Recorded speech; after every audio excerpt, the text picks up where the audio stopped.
Welcome back, and today I've thought long and hard about this one, but I think we should do it because it is a bit controversial. Today I'm going to speak about a car that is from across the pond, as they say, from the US, and it is a major iconic car in US history, and that is obviously the Ford Mustang. Now what we're going to look at today is the Ford Mustang Mach E. I started my career at Ford straight out of university. I went straight to Ford, albeit Ford of Europe, Ford Design of Europe, and I worked on various Fords through my program there. And this one is obviously a US-based iconic designed vehicle being launched now in Europe. There are a few competitors out there, namely the I-Pace from Jaguar. There's also the Tesla Model X that's in the same segment as this. And Ford obviously wants to get it right, and they want to come in with a vehicle that comes in with a right hook. So let's see if they've done it right or not. I think there are a few things on this car that provide a little bit of contention among what we call the Ford purists, or actually the Mustang purists. In terms of what a Mustang is, it's definitely not what we're looking at here. And don't confuse, please, this car with an SUV. This is really not what I would call a conventional SUV. It's more, the terminology that I would use is a crossover, because it doesn't have that definition of what a real SUV is. Like I said, this car is a new direction for Ford. Obviously, being electric, it's a completely new direction for them. We all know the Mustangs in history as being performance oriented. It's the muscle car from Ford. Mustang cars have been very popular in cinema, and they've done a great job of representing that sporty, muscular Ford direction. Now, when I look at this car from the front view, what am I looking at? They've tried to make this electric vehicle feel, or apparently seem, lower than it is. Why is it so high in the first place? Well, obviously being electric, you need to put the batteries somewhere. So they put the batteries underneath the floor of the vehicle, which automatically raises the package, the seating position, everything has to go up. How have they done that? Well, they've blackened up a lot of the elements below the car, especially in the side view. And they've done something which is almost a visual trick to the eye, which I'll come to when we get to the side view. It's electric, obviously, because the car needs air, and this car has basically no mouth, no grill. It has a handlebar mustache. Oh, suit you, sir. It doesn't say Mustang on this car, and I love it. And it doesn't even say Ford on it either. What it does say is it shows that logo of the Ford Mustang, which is iconic, and I really love it for that. Okay, headlights, that's again what's the latest tech that you can stick on a car of this price segment. A kind of funky, weird lower air intake that is just wandering around and plants itself with two spikes, two fangs on the very end. I don't like it. It seems a little bit incongruent with the rest of the design, but okay, that's their approach. Let's move to the side view, because I think that's where we can really start to see what Ford's trying to achieve here. That typical Mustang long bonnet, long low slung bonnet, and they put it into this profile here, and it becomes immediately identifiable as something different on the market. There's a lot of that muscular language, that sort of what we would call a muscular sculpture to the surfacing of the vehicle. As you look on the sides, there's a lot of swelling, a lot of pumped up surfaces, which are really good, really attractive, works well on this car.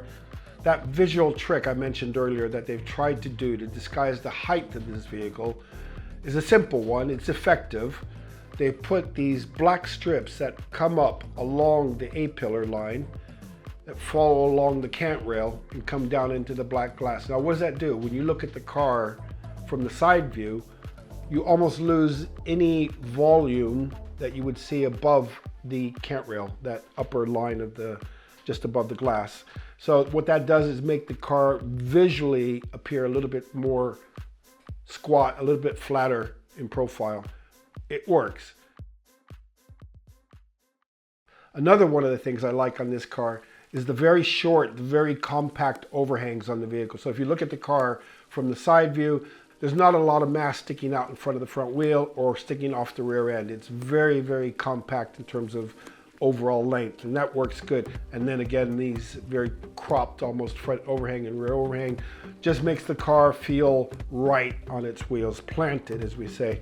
Again, as we move through the side of the vehicle, you can see elements of current Ford design language, dynamic surface entertainment. And so there's something going on everywhere, but as opposed to some other companies doing it in a wrong way, Ford does it correctly here, where everything kind of leads into another flowing shape. So your eye never stops, starts, finishes, starts again, doesn't know where to go next.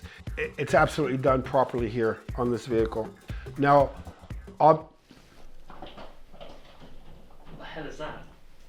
Monster? Mash. Now, another interesting feature that they've done on the Mach E is to eliminate the door handles. I mean, who does not want a door with no door handles on it? Fantastic. Really cleans up the side profile of the car. They've actually put buttons on the B pillar and on the C pillar that you press.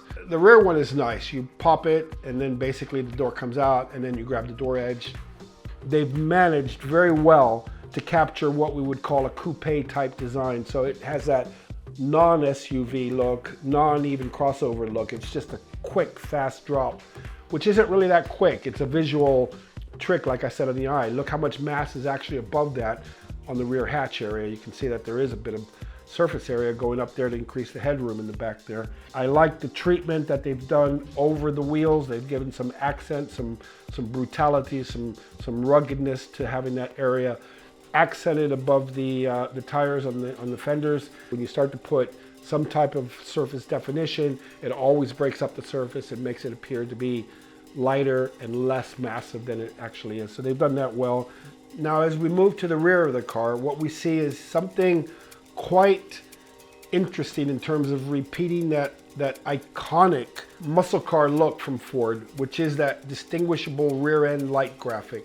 I always harp on about the light graphics, about trying to make them unique and identifiable as characteristic of the brand.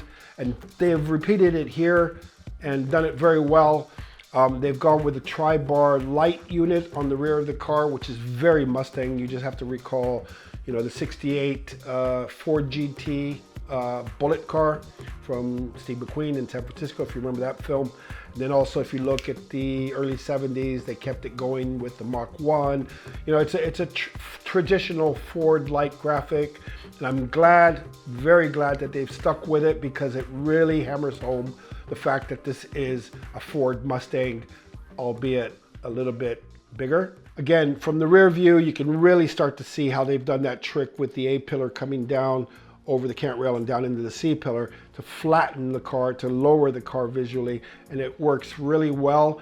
But I think what Ford has achieved here is create a design for a segment, let's call it again the crossover segment, that is definitely uniquely theirs.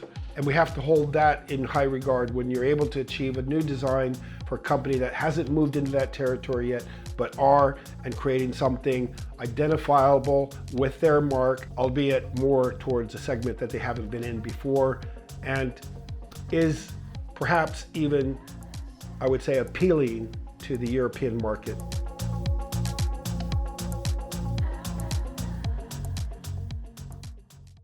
Now, with the overall package of this Ford Mustang Mach E, what really excites me is the potential it has to become even more purposeful vehicle in terms of being a real off-roader, even a race off-roader, some type of rally, off-road rally vehicle. The extremes that you can go to with this basic package are, again, very exciting, and I can imagine that with the onset of this type of vehicle for Ford, that they're going to be going in that direction, and they will be creating these more extreme versions of it, which the designers can cut all the links to anything and really go all out to make something that is very, very desirable for this segment. So in terms of what rating I would give this car from Ford for trying something new, obviously, and going down a route that is new for them, I think they've done a great job. In terms of design, there's a lot to be said about innovation in terms of design, but this one plays more on a bit of visual trickery to achieve that innovative look. And for that reason, I would have to give the vehicle a 6.9. Perhaps when they go with the more extreme versions, they will be able to reduce a little bit of that visual trickery and go totally for performance and only performance, and that resulting look, as I've always felt, will result in a beautiful looking vehicle that is true to purpose and honest design. Do you think this design is exciting, or do you think it's an abomination and an abuse of the Ford Mustang moniker? Let me know again in the comments below. I'll look forward to reading them, and I'll see you again soon in the next episode.